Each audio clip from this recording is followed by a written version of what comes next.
जय Sai Ram everyone, welcome to Bande Hain हम साई के। कैसी रही आप सबकी होली? आई नो बीच में संदेश भी नहीं आ पाया था क्योंकि रिकॉर्डिंग नहीं हो पा रही थी और एक्सपीरियंसेस रेगुलर नहीं आ पा रहे थे। सब रेगुलर हो जाएगा। ज़िंदगी है सही, धीरे धीरे ही सही, पर आगे चलते रहता है, बढ़ते रहता है। Before I start the video, बहुत लोग मुझसे मेरा नंबर, व्हाट्सएप नंबर मेल पर या कहीं भी मांगते हैं। तो वीडियो के एंड में ना आपको मेरा WhatsApp number, email ID, Instagram सब मिल जाएगा। वहाँ से आप कनेक्ट हो सकते हैं और वहाँ से कनेक्ट होकर आप अपने एक्सपीरियंसेस शेयर कर सकते हैं या जो भी पूछना हो आप पूछ सकते हैं। तो वो वीडियो के एंड में आपको मिल जाएगा, ठीक है? ये मैंने बस इन्फॉर्मेशन के लिए बताया। तो फिर कमेंट सेक्शन में बताइएगा कैसे हैं आप लोग, कैसी रही आप सबकी होली। मेरी होली भी यहाँ भी बाबा की बहुत कृपा रही, सब कुछ बहुत अच्छे से हो गया। और बस इन फेस्टिवल्स का आना बहुत बहुत बहुत इम्पॉर्टेंट होता है क्योंकि हम अपने शेड्यूल से थोड़ा सा चेंज करके तब रियलाइज़ कर पाते हैं कि हम भी हैं, हम भी एग्जिस्ट करते हैं। कभी कभी हम अपनी बिज़ी लाइफ में भूल जाते हैं कि हम भी हैं। तो ये फेस्टिवल्स कहीं ना कहीं हमें हमसे मिलवाती हैं। और फिर हम रोज़ ना अपने मतलब बाबा की ऐसी कृपा है कि हर कोई जो भी लोग हैं वो ड्यूटी कर रहे हैं तो वो अपना सब कुछ करते ही हैं खुद से। बट समटाइम्स जब ये फेस्टिवल्स वगैरह आती हैं तो बड़े लोग अपना रोल निभाते हैं, छोटे को छोटे बताया जाता है और जो बड़े हैं वो आपको फेस्टिवल्स पर भले आपको 500 रुपये ही क्यों ना दे और आप छोटे को क्यों ना दो, पर ना आपको एक फीलिंग आती है कि नहीं, मैं हूँ और मैं भी इस परिवार का एक सदस्य हूँ और मैं छोटा हूँ या मैं बड़ा हूँ, वो वाली फीलिंग भी आती है। It is not about money but it is about emotion. कितनी चीज़ें हमें ये फेस्टिवल्स बताकर जाती हैं ना। तो बस ये फेस्टिवल्स हैं जो हमें चार्ज कर देती हैं for rest of the year. तो चलिए इसी के साथ शुरू करते हैं ये अनुभव। ये जो भैया है ना, इनके फादर का डेथ हो गया है, 1 ईयर हो गई है इस बात को। तो फिर उससे थोड़ा ज़्यादा तो क्या हुआ ना कि इनके फादर के डेथ के बाद कुछ चीज़ें थी, कुछ जैसे कहते हैं ना कि कुछ संकल्प लिया था कि ये काम करना है, तो वो सब इन्हें करना था। प्लस इन्हें एक मंदिर का परिक्रमा करना था, ठीक है? If I am not wrong, वो था बालाजी का टेम्पल। मैं भूल रही हूँ थोड़ा सा, बट एक मंदिर का परिक्रमा करना था। तो प्रदक्षिणा मीन्स परिक्रमा ही।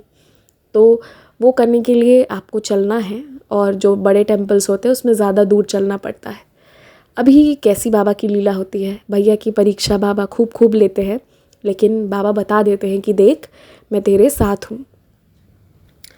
तो क्या हुआ कि इन्होंने प्रदक्षिणा करना था इन्हें, और जाने के जस्ट 2-3 दिन पहले क्या होता है कि इनका एक्सीडेंट होता है। इनके पाँव में भयंकर चोट आ जाता है, पाँव फूल गया था, प्लस स्क्रैच भी आ गया था, खून भी आ रहा था। मतलब पाँव ऐसा हो गया कि उठने बैठने के लायक नहीं थे। और 3-4 दिनों के बाद इन्हें जाना था, वो सारे रिचुअल्स इन्हें करने थे और भी जो देवी मंदिर का दर्शन वगैरह बाकी था वो सब पूरा करना था। ये सब करना है, रिचुअल है, ज़रूरी, और इधर पाँव है। अब वो धोखा दे रहा है। इन्हें समझ में नहीं आया कि ये क्या करे। अब देखिए बाबा की कैसी लीला होती है। उसी समय हमारे ग्रुप में भी डिसाइड हुआ था कि हम साप्ताह पारायण करेंगे, और भैया भी जो है वो कहीं ना कहीं उसी वक्त उन्होंने भी डिसाइड किया था कि वो साप्ताह पारायण करेंगे। ये बहुत बार बाबा की साई सच्चर जी का साप्ताह पारायण करते हैं। एंड टू ऑल पीपल जिनको लगता है कि फ़ायदा नहीं होता, एक तो ये कोई मेडिसिन या टॉनिक नहीं है कि लिया और फ़ायदा हुआ या नहीं, तो उन लोगों को मैं ये अनुभव और स्पेशली सुना रही हूँ क्योंकि हंसी भी आती है कभी कभी कि मुझे फ़ायदा नहीं हुआ। तो ये टॉनिक नहीं है, ये पूरी ज़िंदगी आपको फ़ायदा करेंगे जो भी बाबा के लिए 1 मिनट भी टाइम इन्वेस्ट कर रहे हो। तो क्या हुआ ना कि ये भैया जो है इन्होंने फिर सोचा कि अभी साप्ताह पारायण करूँ तो करूँ कैसे, ठीक है? बहुत कुछ सोच रहे थे। तो फिर मैंने भी उनसे कहा भैया आप ठीक हो जाएंगे, आप उदी लीजिए। और मतलब उनको तो ज़्यादा कुछ बोली नहीं। एक तो मैं टाइप करके अपने इमोशंस बहुत ज़्यादा बता नहीं सकती हूँ, बता नहीं पाती हूँ। मैं कई बार किसी को जय साई राम लिखती हूँ तो बड़ी खुशी से लिखती हूँ जय साई राम, बट वो जो टेक्स्ट है उसमें वो इमोशन बताऊँ तो बताऊँ कैसे। बहुत ज़्यादा रहा तो थोड़ा बहुत इमोजी का सपोर्ट ले सकते हैं, but we can not tell our happiness while expressing Jai Sai Ram या एनीथिंग। तो मैं बहुत सोच रही थी कि बाबा क्या करते हो आप इनके साथ। मैं ही बाबा से झगड़ा कर रही थी। मैंने ही बाबा को बोला, बाबा क्या ज़रूरी था इसी वक्त ऐसा कर देना। आए दिन इनका टेस्ट लेते और मतलब इनकी टेस्ट ऐसी चल रही है ना, एकदम जिसे कहते हैं ना अच्छी खासी टेस्ट चलना, वो चल रही है। तो मैंने कहा कि अभी कैसे जाएंगे बाबा। मैंने बाबा से झगड़ा किया और फिर उस दिन सो गई। अगले दिन मैं उठी तो मैं भैया से बात इनिशिएट की कि आप चिंता मत करिए, कुछ ना कुछ होगा ये सब। तो वो मुझे क्या कहते हैं कि मैं सप्ताह पारायण शुरू कर दिया और मैं नीचे बैठकर सप्ताह पारायण किया हूँ, पाँव फोल्ड करके, और अब मैं जाने के लिए ठीक हो गया हूँ। मैं बस ये सुनते रह गई। एक दिन पहले जिसका हालत इतना ख़राब था, जिसके पाँव में एक्सीडेंट के कारण इतना भयंकर चोट आया हुआ था, वो इंसान नेक्स्ट डे बैठकर बहुत दर्द से उन्होंने शुरू किया साई सच्चरित जी पढ़ना। पर पढ़ने के बाद जब वो खड़े हुए तो ही रियलाइज्ड कि नहीं अब चल सकते हैं, चलने के लिए ठीक है। थोड़ी सी स्वेलिंग रह गई थी पर वो एनर्जी आ गई कि नहीं कोई बात नहीं, अब मैं चल लूँगा। और उन्होंने सप्ताह पारायण भी पूरा किया और फिर उन्होंने मुझे बताया कि मैं आ भी गया, मैंने सारे रिचुअल्स अच्छे से फॉलो कर लिए। प्रॉब्लम थी पर जो एक्सीडेंट के जस्ट बाद वाला था ना, जिस वक्त लग रहा था कुछ नहीं हो पाएगा, और आपको पता है चोट लगता है ना तो उस वक्त पेन नहीं होता है, 1 दिन 2 दिन के बाद और ज़्यादा पेन होता है, ठीक है। वो दर्द फिर ठीक से विजिबल होता है। पर आप इनके केस में देखिए, जिसको पहले दिन इतना पेन है तो इमेजिन दूसरे या तीसरे दिन कितना होता। पर बाबा की साई सच्चरित जी की क्या ऐसी महिमा रही, क्या ऐसी शक्ति रही। इतना इनविजिबल शक्ति था वो, पर इतना स्ट्रॉन्ग शक्ति कि वो दर्द जो था उसको वो काउंट नहीं कर पाया और भैया का कोई काम नहीं रुका। सारे काम उनके होते चले गए। उनके फादर का वो जो भी रिचुअल्स उनको करना था वो सब उन्होंने किया। तो ये बाबा का ऐसा अनुभव रहा। ये है बाबा की साई सच्चरित जी पढ़ने की शक्ति। और देखिए साई सच्चरित जी को कभी अंडरस्टिमेट नहीं करना चाहिए। उसकी क्या पावर्स हैं ये मैंने बहुत सारे एक्सपीरियंसेस सुनाए हैं, यहाँ सुनाए हैं, द साई रेडियो पर सुनाए हैं, लिविंग गॉड पर भी शायद सुनाए हैं, ध्यान नहीं है। तो साई सच्चरित जी जो है वो एक आशीर्वाद है, वो एक ब्लेसिंग है। उसे पढ़िए, खूब पढ़िए, बार बार पढ़िए। और ये मत सोचिए कि आपने पढ़ा तो अभी वो तुरंत में बेनिफिट हुआ या नहीं हुआ। ये कोई एंटीबायोटिक नहीं है, ठीक है। तो क्या है ना कि ये आपको पूरी ज़िंदगी बेनिफिट करेगा। अभी आप इनको देखिए, जिस आदमी को धक्का लग जाए गाड़ी से, जिसका ये हाल चाल हो जाए, और फिर वो जाकर पूरी परिक्रमा लगा के आए। That was the power of Sai Satcharit ji. तो मैं इसीलिए हमेशा कहती हूँ कि आपके पास ना वो है, परमाणु बम है।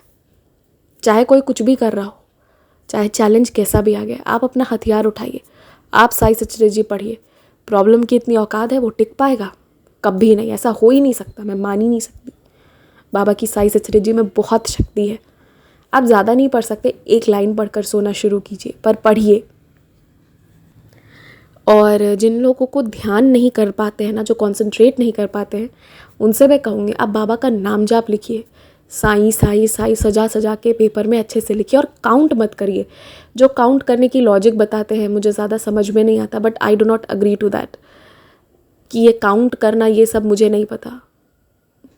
जितना दिल करे उतना बार लिखते जाइए, खुशी से लिखते जाइए, विश्वास से लिखते जाइए, श्रद्धा से लिखते जाइए। काउंट कर करके मत लिखिए, ठीक है। क्योंकि मैं ऐसे भी डिवोटी को जानती हूँ जिन्होंने काउंट करके पहले 21 लाख, फिर 25 लाख, फिर 25 लाख, ऐसे करके कितने लाख जाप किए। 1.25 लाख से शुरू किया। और स्टार्टिंग में तो वो मेरे साथ बड़े मतलब भगवान वाला एक्टिंग कर रहे थे कि बाबा ने ये दिया वो दिया, बहुत सुंदर सुंदर पहले लीलाएं बताई। फिर जब धीरे धीरे धीरे अपने लिमिटेशन पर आया, फिर मुझे कहते थे कि मेरे से कभी कोई श्राप ना ले, मैंने बाबा के 1.25 लाख जाप अभी किए हैं, ये किए।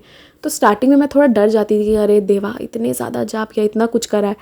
फिर बाद में जब वो अपने रियलिटी पे आए ना, तो फिर उन्होंने कहा कि मैंने इतना किया फिर भी देखो मैं लोन में फंसा हुआ हूँ, मैं निकल नहीं पा रहा हूँ, ये सब बाबा का दिया हुआ था पर अभी ये सब जा रहा है। तो फिर बाद में उन्होंने ये चीज़ कही।